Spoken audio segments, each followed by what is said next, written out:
They're watering down your sweet tea, and how you can stop them.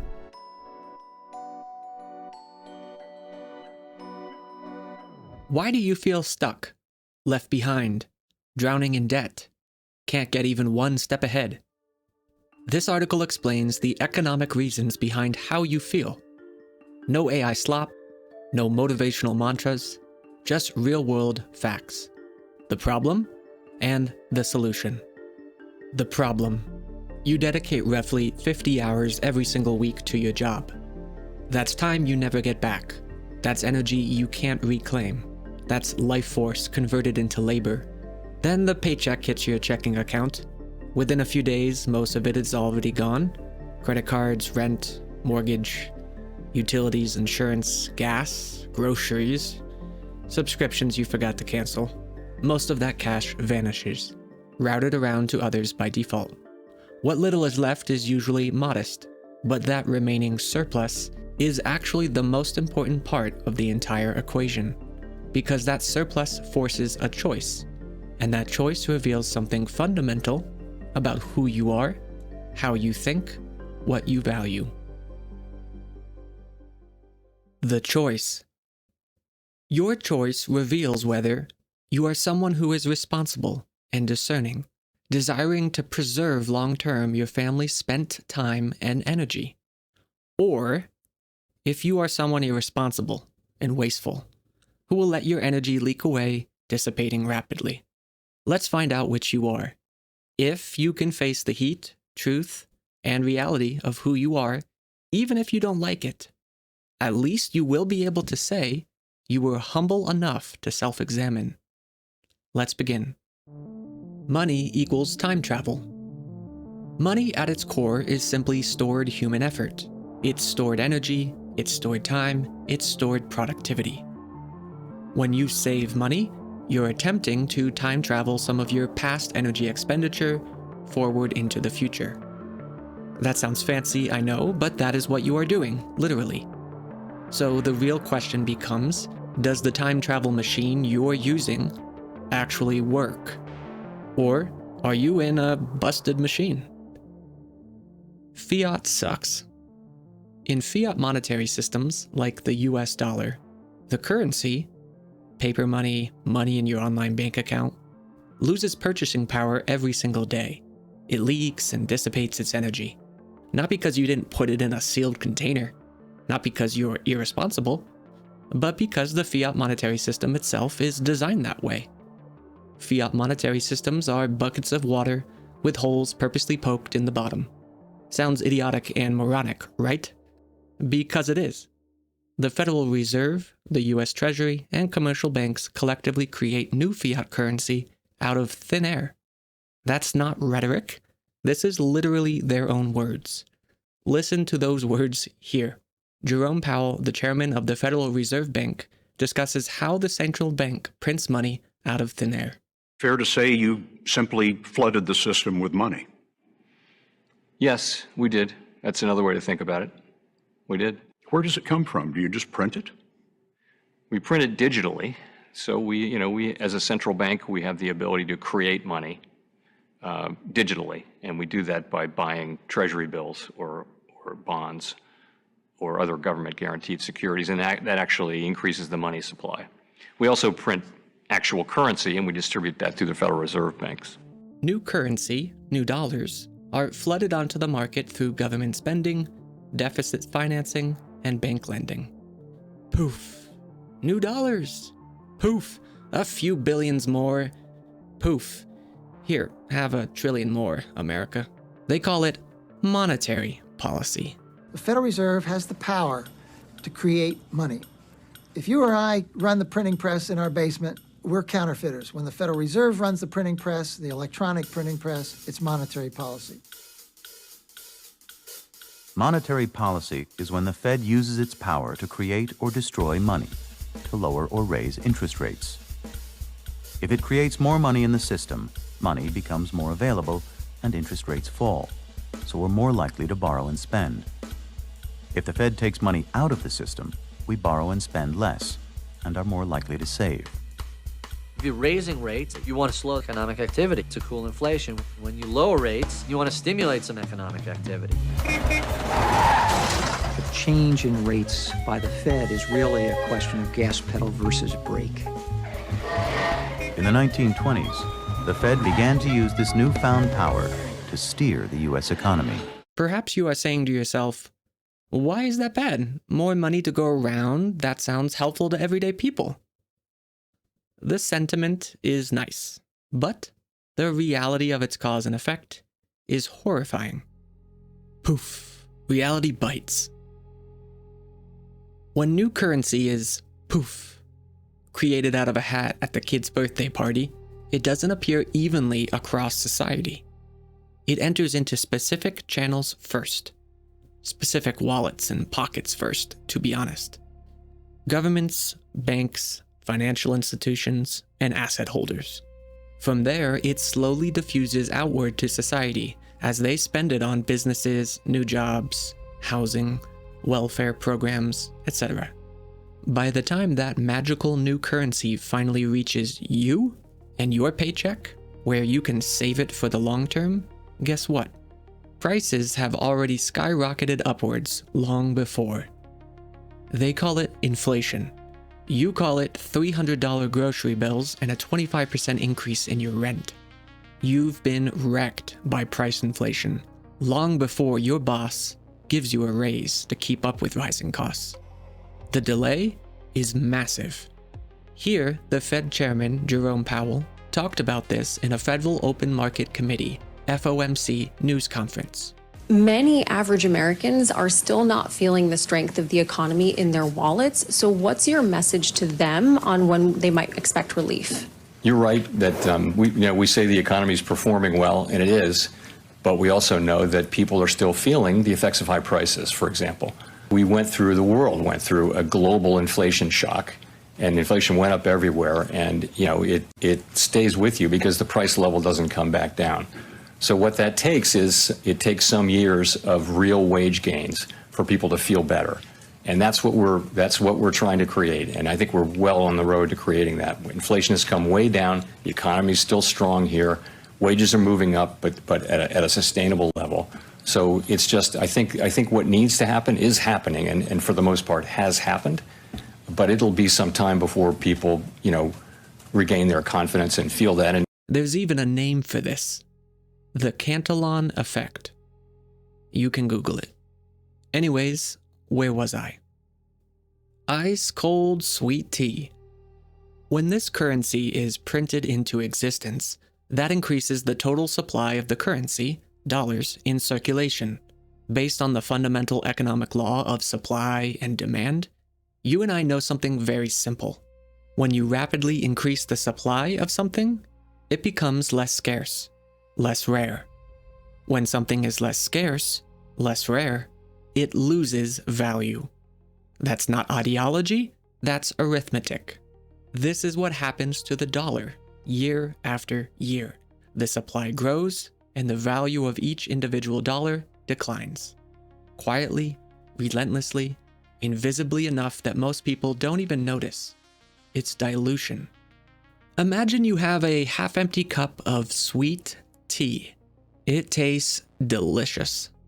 Now imagine pouring water into it until the cup is full.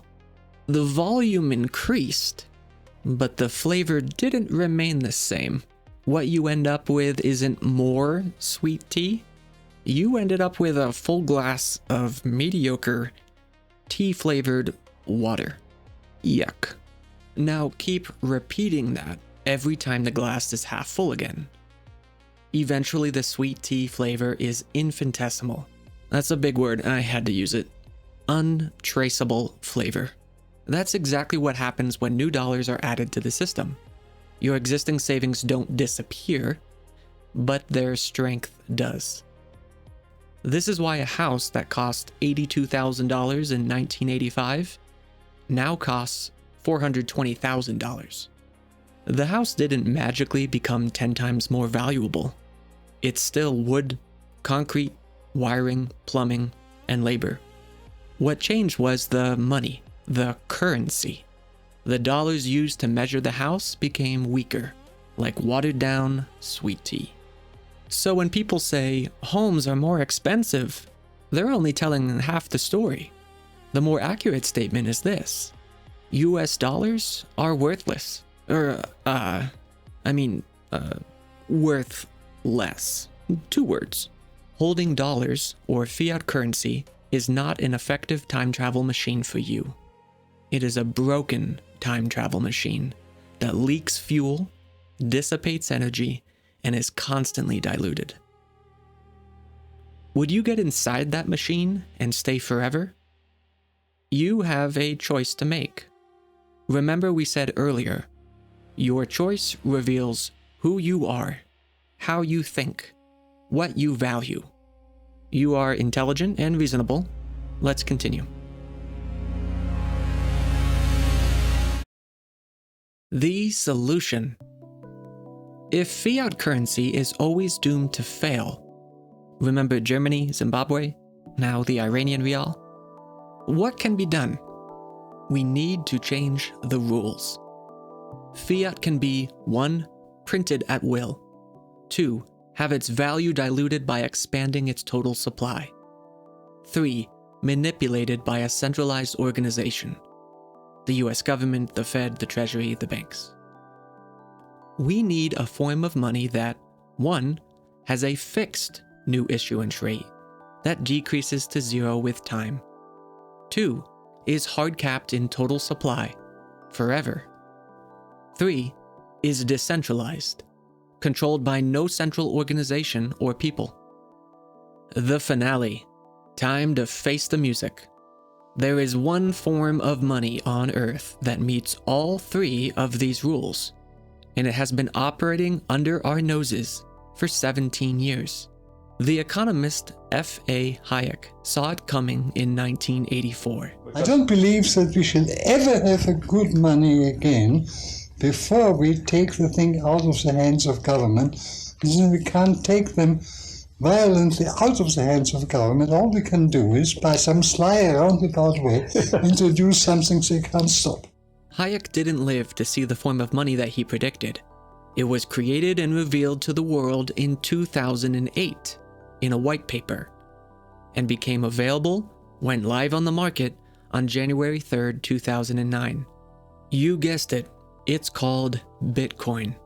Before you X out of this article and throw your hands in the air frustrated at having to hear about Bitcoin one more time, remember what we agreed to at the beginning of this article.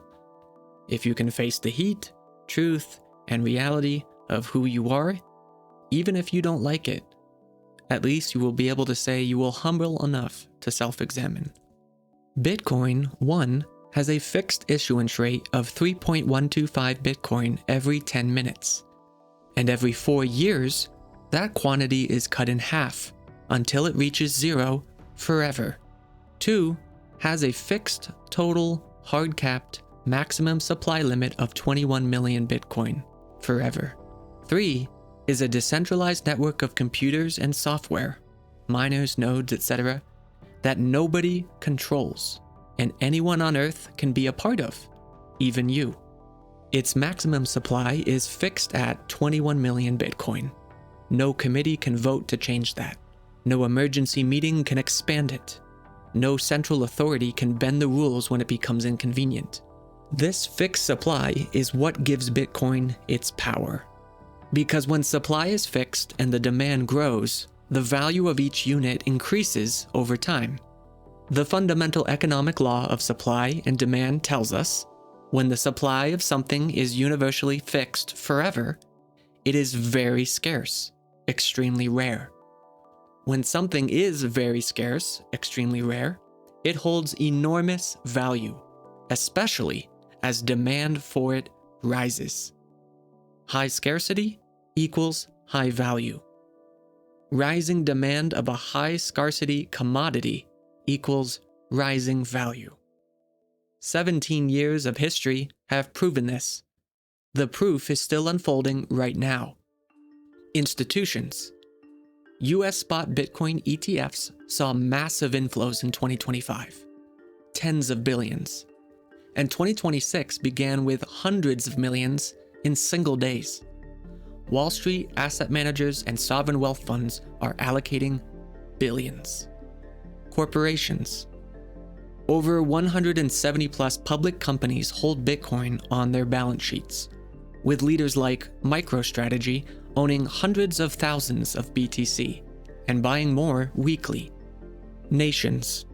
Governments, El Salvador pioneered this, USA, others, recognize it as a strategic asset, building a stockpile of Bitcoin for their nations. If you didn't know that was going on for years, that's because they want to get as much Bitcoin as they can before the general population wakes up to the reality and starts buying it too. Thankfully, the majority of Bitcoin is currently held by people, individuals like you and I. So ask yourself these honest questions. What are institutions, corporations, and nations seeing that you are missing? What risks are they hedging against that you are not? What future are they positioning for that you don't see? My goal isn't to scare you. It isn't to pressure you. It isn't to sell you anything. It's simply to spark your curiosity, remind you of your innate intelligence, and get you to act today. Take a fresh look at Bitcoin. Control your bias. Do your own research. Ask questions. Ask for help. Use the resources linked below.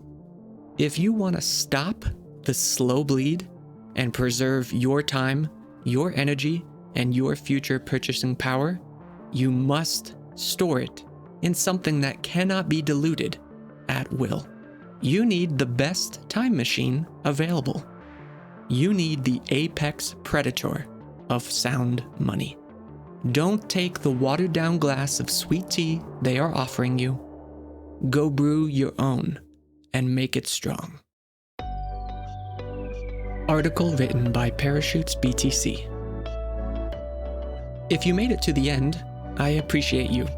A like, bookmark, or repost helps spread the message and the kindness. Resources for you to do your own research are listed at the bottom of the article.